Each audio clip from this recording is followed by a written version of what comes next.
How strategic advisory thinking gives you leverage. The most valuable brand on the shelf isn't the one with the best velocity. It's the one the retailers turn to for advice. Something powerful happens the moment the buyer starts asking you, what do you think about this trend? How should we merchandise this segment? What items do you recommend we discontinue? What's happening with the premium shoppers right now? How do you think about innovation in this category? That moment, more than velocity, distribution, trade spin, or packaging, is what gives you leverage. It's what transforms you from a vendor, a brand trying to earn space, a product competing for attention, into a trusted advisor, a category partner, someone who shapes retail strategy. Most founders never experience a shift because they're stuck in a reactive mindset, responding to emails, chasing voids, submitting promotions, adjusting forecasts, fixing deductions. They're operating inside the same system that secretly puts a chokehold on your growth, the same system created by big brands, blindly going through the motions, doing the job as opposed to building the brand. But the brands that grow sustainably, profitably, and predictably step above the system and influence it. Today, I'm going to show you exactly how to become a strategic advisor to your retailers and why this mind shift unlocks opportunities you can't get any other way. Any brand can do this with the resources you already have. But first, let me take you back to the moment I learned just how much leverage strategic advisory thinking creates. The story, the 20-minute conversation that doubled distribution. Years ago, a brand that I was working with was preparing for a category review with a national retailer. They wanted to lead with new packaging, their growth story, their social engagement, their founder mission. All important, but none of it would have changed the retailer's decision making. During our prep, we reviewed the insights from the category overview and uncovered something surprising. The retailer was undeveloped in a key attribute segment. That segment was growing 3 times faster than the total category. Their direct competitors were already capitalizing on the trend, but they were only focused on their brand. The retailer had a 20% gap in the market, and the brand's core shoppers over-indexed in exactly that segment. Instead of opening the meeting with the brand story, we led with, we found a $4.7 million growth opportunity in your category, and here's how you can capture it.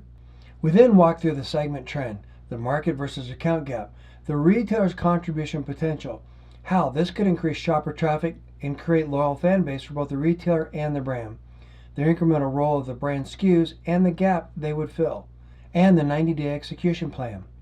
20 minutes later, the buyer said, this is exactly the strategic support we need. Let's double your footprint and add 2 additional SKUs. Nothing else in their deck created that result. Not their mission, not their packaging, not their velocity. It was the moment they stopped acting like a brand and started acting like a strategic advisor. Retailers don't want products. They want partners who help them win. This episode teaches you exactly how to become that partner. Why strategic advisory thinking matters. Strategic advisory thinking is the highest level skill in the new item essential system. It ties together, making it easy for shoppers to find and buy your brand health, your contribution to the category, turning data into actionable insights others overlook, assortment strategies that increase sales and shopper traffic, advanced category strategies that give you an edge, market basket strategies to grow sales and delight shoppers and increase repeat buyers, how to turn retail relationships into revenue, how to maximize retail execution, the important impact to your brand and the category, effective merchandising strategies that increase shopper loyalty and drive sales, and sales growth strategies. When you think like a strategic advisor, everything changes. Your meetings shift from transactional to collaborative. Retailers share more information with you. You learn about resets sooner. Your recommendations carry more weight. Your brand becomes sticky inside the retailer's organization. Brokers take you more seriously. Distributors prioritize you more. Your velocity improves because placement improves. Your runway extends. And here's the biggest advantage. Advisory brands get better decisions from retailers, even with lower velocity, because they help grow the category. Let's break down the 5 core elements of strategic advisory thinking. Number 1, advisors focus on the category, not themselves. Stop thinking like a brand. Start thinking like an advisor. The brands that grow aren't the best performers. They're the best partners. Brands say, here's why my product is great.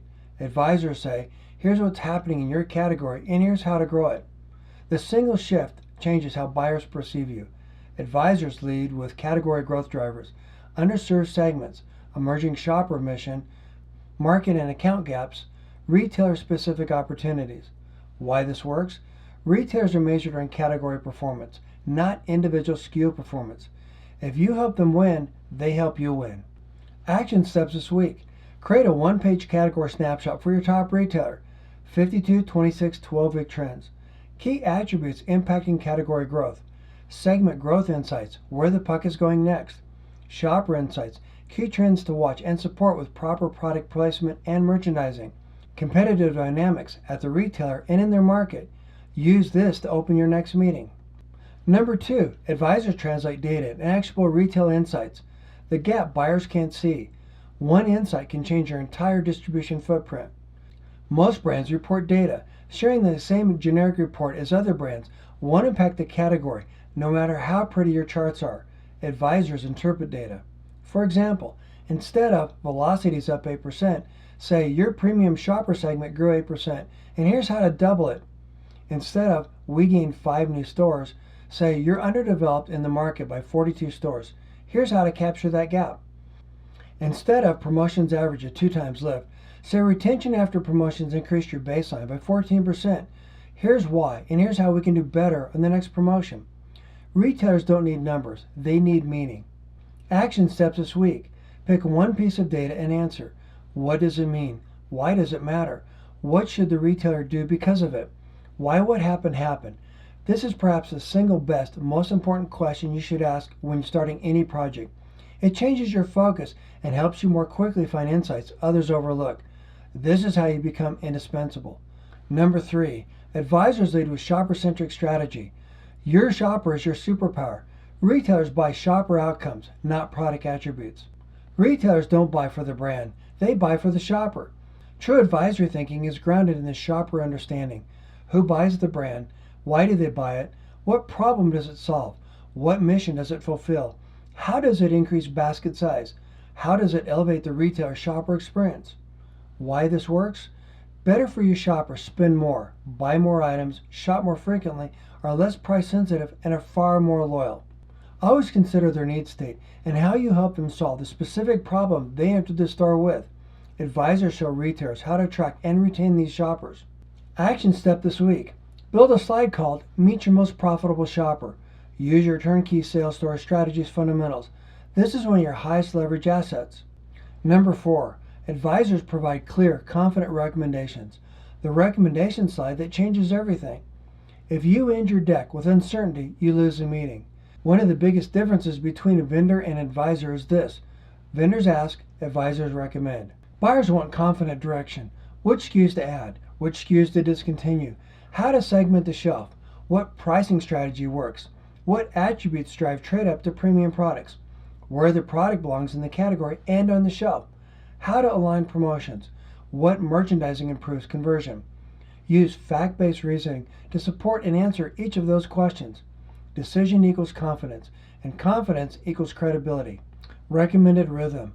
Every recommendation must include what the retailer should do and your commitment to support them, why it matters to the retailer, the shoppers, and how it helps them gain a competitive advantage in their market, how it impacts the category growth today and in the future. What will you do to support the execution? Action steps this week. Build a final slide to your deck. Our recommendation for growing your category in the next 90 days. Buyers love clarity. Number 5, advisors build trust through flawless execution. Execution equals credibility. Your ability to execute determines your influence. You cannot earn advisor status if you don't execute. Execution is clean agreements, accurate forecasting, proper merchandising, consistent communication, perfect use of the scorecard, measure what matters, delivering on commitments. When buyers see flawless execution, they trust your strategy. Your actions speak volumes. Empty promises erode trust. Why this matters? Retailers promote brands they can trust and that they can rely upon. Retailers discontinue brands that cause headaches, brands they need to babysit. Trust is the ultimate leverage. Action steps this week. Run a flawless execution audit. Are your agreements complete? Accuracy matters. This is how you avoid invalid deductions. Are your forecasts accurate, especially when you promote? Is your merchandising consistent across every store? Is your scorecard updated monthly? Revisit it on a regular basis. Is your broker aligned with your strategy? How effectively do they execute your plan? Execution is your credibility. To recap, how strategic advisory thinking gives you leverage. Number 1, lead with the category insights, not your brand. Number 2, translate data into meaningful actions. Number 3, center everything around the shopper. Number 4, make confident retailer-aligned recommendations. Number 5, execute flawlessly to build trust and influence. When you do these consistently, you get more shelf space, you get better placement, you win resets, you win more promotions. Buyers come to you first. You reduce risk, you increase velocity, you grow sustainably. This is not theory. This is how I pushed around larger and more sophisticated brands throughout my career and with my clients. Here's a quick example why this works and the impact that it can make. Working with a brand recently, we developed a strategy that followed this exact playbook. We merchandised products based on shopper need states within the same category. The result was the category at that retailer outperformed every retailer nationally, and we grew the category sales without using the pricing and promotion lever. This is what being a category advisor looks like. We delivered creative strategy that gave the retailer significant competitive advantage by leveraging the strength of our brand. It also highlights how we use the strength of our brand to drive more traffic, larger baskets, and greater conversion, the number of shoppers who converted to the category. This strategy also attracted the under 35 segment organically. This is where the future growth is across every category. Our strategy outperformed other categories even with their deep discounting.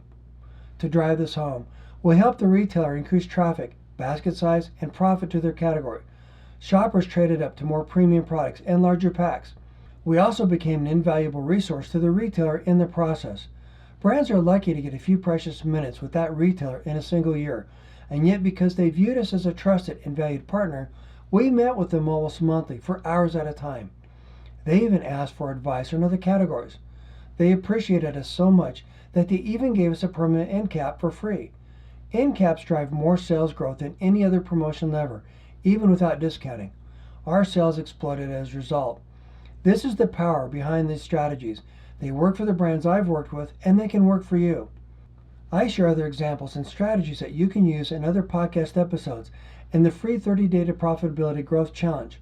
You can access it at retailsolve.com/30-day challenge. Next, we'll explore how to stop deductions before they start. Until then, follow the show. Visit retailsolve.com. Connect with me on LinkedIn. Share this episode with a founder who's presenting at retail. Being a strategic advisor isn't about having the most data. It's about seeing what others miss and then using it to help retailers win. I'm Dan Lohman, and this is the Bulletproof Your CPG Brand podcast.